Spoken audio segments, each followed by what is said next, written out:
tous mes petits emmêlés. Dans cette nouvelle vidéo, j'aimerais rebondir sur un commentaire que j'ai reçu il y a quelques semaines qui questionnait mon régime alimentaire.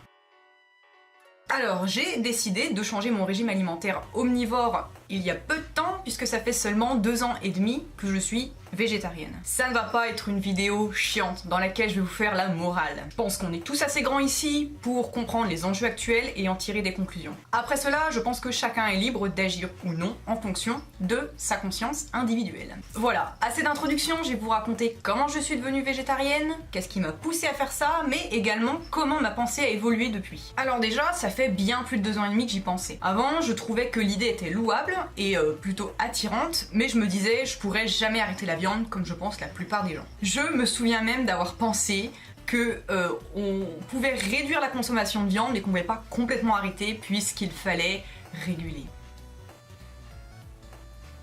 Bon, déjà j'ai arrêté de manger du foie gras quand j'ai découvert les conditions dans lesquelles il était produit, donc c'est-à-dire du gavage d'oie dans des conditions absolument infâmes. Si vous n'êtes pas au courant, je vous invite fortement à vous renseigner là-dessus, mais enfin aujourd'hui il y a quand même beaucoup de campagnes de sensibilisation, donc je pense que c'est difficile de passer au travers.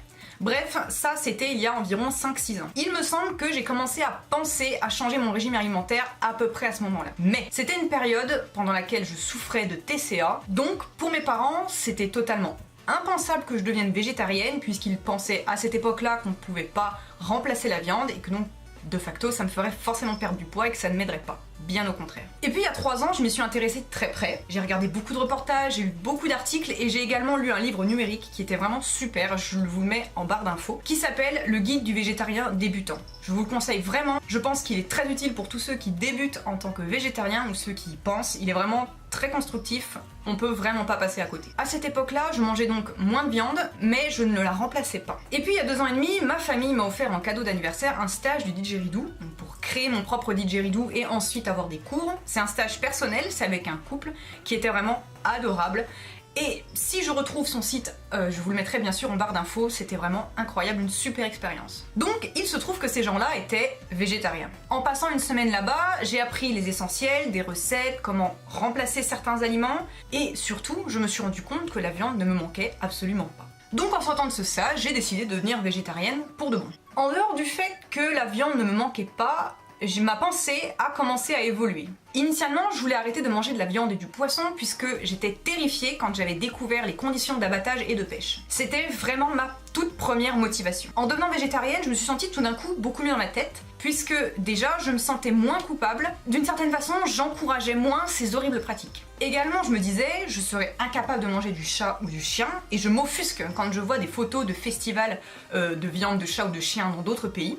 Donc, quelle différence entre un chat, un chien, un agneau ou une vache? Je trouvais que le fait de ne pas vouloir manger du chat et de m'offusquer de ces choses-là et en même temps dire que j'aimais les animaux et continuer d'en manger, c'était parfaitement illogique. Donc pour moi, devenir végétarienne, c'était juste être logique. Parce que ne pas manger de chat ou de chien, mais manger du lapin, et dire j'aime les animaux, déjà c'est spéciste, mais aussi ça me semble être une façon de penser qui est absolument illogique. Je veux dire, ça ne fait pas de sens. Et quand je me suis rendu compte que j'étais très illogique dans mon raisonnement, j'ai arrêté la viande pour être plus logique dans ma façon de penser. Donc je profite de cette vidéo pour poser une question aux omnivores qui disent aimer les animaux et qui s'offusquent quand d'autres peuples mangent par exemple du chat ou du chien. Pourquoi? Quelle est votre philosophie? Comment vous pensez? C'est pas du tout une question hautaine ou dédaigneuse ou encore moralisatrice de ma part, c'est vraiment... Je comprends pas. Je comprends pas. Donc vous avez l'espace commentaire pour vous exprimer. Bien sûr, je vous demanderai d'être respectueux, on n'a pas élevé les cochons ensemble. Parce que c'est vrai que je vois sous les articles qui traitent des festivals de viande de chat ou de chien, tout le monde s'offusque, tout le monde est outré. Et quand je demande est-ce que vous êtes végétarien? Non. Non, vraiment ça c'est... Je comprends pas. Alors...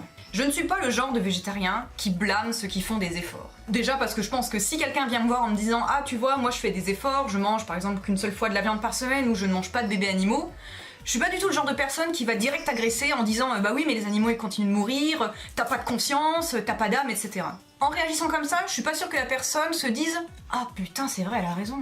Je pense que ça va plutôt être, c'est ça, va te faire foutre, de toute façon les véganes, les végétariens, c'est tous les mêmes. Je préfère expliquer de façon pédagogique et diplomatique que oui, c'est déjà bien, c'est déjà un effort, mais que c'est vrai, l'idéal ce serait quand même la consommation zéro. Et Et avec cette façon de penser, j'ai beaucoup plus de gens déjà qui m'écoutent et qui reviennent me voir en me disant tiens, tu sais, depuis notre dernière discussion, j'ai diminué ma consommation de viande et puis certains même me disent voilà, j'ai arrêté. Bien sûr, je continue personnellement de trouver ça illogique comme raisonnement, c'est-à-dire de dire j'aime les animaux et de continuer de manger de la viande ou du poisson. Mais je n'oublie pas que moi aussi j'ai mangé de la viande et que peut-être si j'avais rencontré un végétarien ou un vegan qui m'avait pourri la gueule pour me faire culpabiliser, eh ben j'en serais sûrement pas là aujourd'hui. Dernier point sur les omnivores et ensuite j'aborderai comment ma philosophie a évolué. Quelque chose que je ne comprends pas. Je vois parfois dans les commentaires des articles qui traitent pourquoi est-ce que la consommation de viande est en partie responsable du réchauffement climatique ou tout simplement des conditions d'abattage, des gens qui disent oui mais j'ai pas les moyens. Alors, pas les moyens de quoi? Pas les moyens d'aller dans une bonne boucherie ou une bonne ferme dans lesquelles on sait que les animaux sont bien traités parce que c'est plus cher.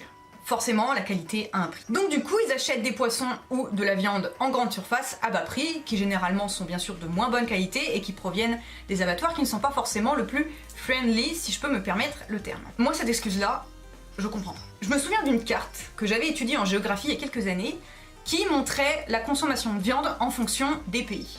Et on se rendait très vite compte au premier coup d'œil que les pays qui mangent le plus de viande, ce sont les pays riches. Et pour la simple et bonne raison que la viande, c'est un produit de luxe. Je dépense nettement moins d'argent dans l'alimentaire depuis que je suis végétarienne. Alors c'est sûr que si on achète des steaks de soja tout prêts par exemple, ça revient très rapidement très cher. Moi, j'achète un bloc de tofu qui me revient pas trop cher, j'ai pas les prix en tête actuellement, je fais mes steaks avec et au moins je suis sûre de ce qu'il y a dedans et je sais que j'ai pas ajouté de merde à l'intérieur. J'essaye quand même au max de ne pas prendre de trucs à partir de soja, donc y compris le tofu, mais ça j'en parlerai dans une autre vidéo. Maintenant, ma pensée a évolué. Je ne pense plus que la nature ait besoin de l'homme pour se réguler. Je pense qu'avant l'homme elle se démerdait très bien et que si demain on ne mangeait plus d'animaux, il faudrait du temps c'est sûr, mais que la nature finirait par à nouveau s'auto-réguler. Après, comme l'homme est responsable de la disparition de beaucoup d'espèces, est-ce que ça a tellement bousculé la chaîne alimentaire qu'on ne peut plus revenir en arrière? Donc je suis toujours des fois un peu confuse dans mon propre raisonnement. Là encore, j'attends vos réflexions en commentaire. Désormais aussi, l'idée de manger du cadavre ne m'enchante pas plus que ça, et si au début dans les 2 premiers mois c'était un petit peu difficile, aujourd'hui ça m'est complètement égal, voire ça me dégoûte un peu. Je suis issue d'une famille d'omnivores flexitariens et mon frère est carniste, donc dans un premier temps ça a été vraiment compliqué, mais bizarrement la personne qui a le mieux compris mon choix et ma philosophie, c'était mon frère. Autre chose, je ne pense pas qu'il y ait de belles morts quand on tue des animaux. Même si peut-être en ferme ils sont mieux traités, la mort ce n'est jamais joli. Les poissons sont bourrés d'antibiotiques, quand ils sont pêchés, ensuite ils vont dans nos assiettes et nous mangeons ces antibiotiques, donc c'est même pas bon pour nous.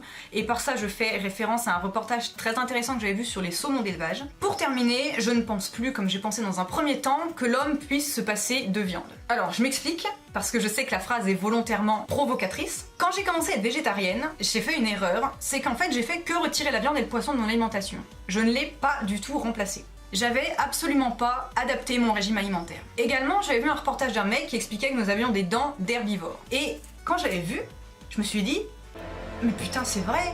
Je veux dire, nos molaires c'est comme les diplodocus par exemple. Et ça a vraiment été comme une illumination. Et puis en fait, en y repensant, bah je me suis dit, bah ouais mais on a les dents de devant qui sont les incisives, qui sont là pour couper. Donc en fait on n'a pas des dents d'herbivores, on n'a pas non plus des dents de carnivores, on a des dents d'omnivores. Seulement voilà, on n'est plus à la préhistoire. Et aujourd'hui, avec toutes nos connaissances, on sait très bien dans quels végétaux on peut trouver tel nutriment.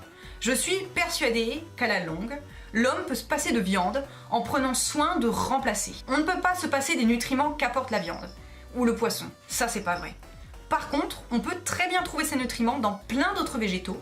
Ça demande un peu plus de réflexion, un peu plus de temps, ça demande de s'y intéresser surtout, et je suis persuadée que l'homme peut encore évoluer. Je veux dire, en toutes ces années, l'homme a beaucoup évolué, je vois pas pourquoi maintenant on est à notre forme finale et dire bah ouais mais les hommes de Cro-Magnon ils mangeaient de la viande, pour expliquer pourquoi on en mange encore, je trouve que c'est une excuse de merde. Ces nutriments, ces protéines, tous les noms que ça porte, je sais pas, je m'y connais pas assez là-dessus, on peut les remplacer, on peut les trouver dans les végétaux, on n'est pas obligé de prendre de ce qui vient de l'animal. Être végétarien ou vegan demande en réalité beaucoup plus de réflexion, beaucoup plus de travail et beaucoup plus de volonté. Parce qu'il est beaucoup plus compliqué de faire un plat goûtu sans viande et poisson que avec.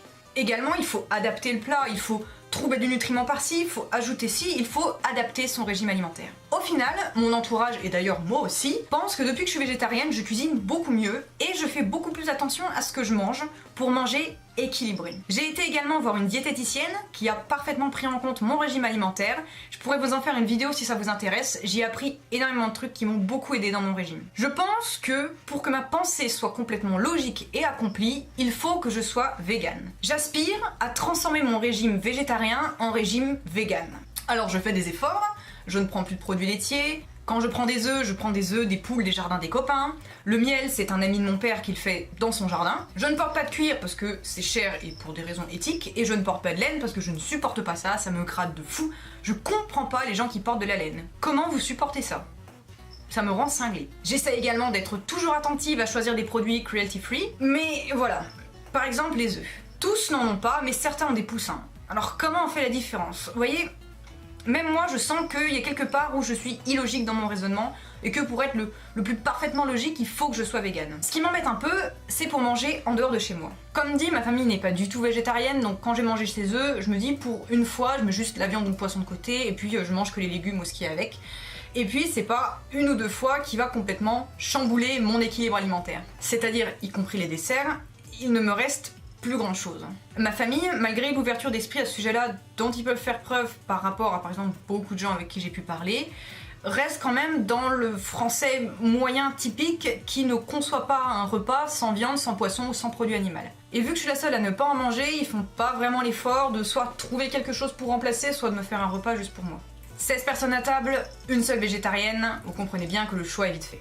Mon Dieu, ma mère et ma grand-mère regardent mes vidéos. Ne vous en faites pas, je vous aime du plus profond de mon cœur, je sais que vous essayez de faire des efforts. Mais c'est également la même chose au restaurant. Déjà en étant végétarienne, je galère à trouver un repas. Bon, je vais m'arrêter là parce que cette vidéo est déjà très longue. Je vais juste conclure sur les questions que je me posais quand j'ai décidé de devenir végétarienne. Pourquoi je serais incapable de manger du chat ou du chien alors que je mange de l'agneau? Oui, j'adore la viande et son goût, mais est-ce qu'un plaisir gustatif de quelques minutes est plus important que la vie et le bien-être d'un animal?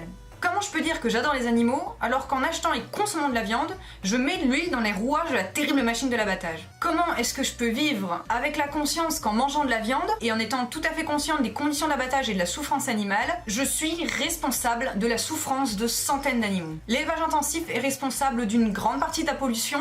Alors oui, quand les conséquences de ce mode de production arriveront, je serai sûrement déjà morte, mais est-ce que c'est le monde et la planète que j'ai envie de laisser à mes enfants? C'est la fin de cette très longue vidéo, j'espère qu'elle vous aura plu. Je sais que mon raisonnement doit encore évoluer, peut-être que je vous ferai d'ici un an une vidéo où je vous dirai que j'ai dit complètement de la merde dans celle-ci. Il y a encore des zones d'ombre dans ma réflexion et j'en suis parfaitement consciente. Vous pouvez écrire vos débats, vos réflexions et vos questions en commentaire. Je vous prierai juste d'être respectueux envers moi et envers les autres usagers. Ici, on se comporte en adulte responsable. C'est un sujet très épineux, j'en ai conscience, et je ne veux pas que l'espace commentaire soit un champ de bataille. Tous les commentaires insultants, haineux ou dégradants seront bien sûr supprimés. Je termine avec la phrase qui tous les jours me pousse à être une meilleure version de moi-même. Soyez le changement que vous avez envie de voir.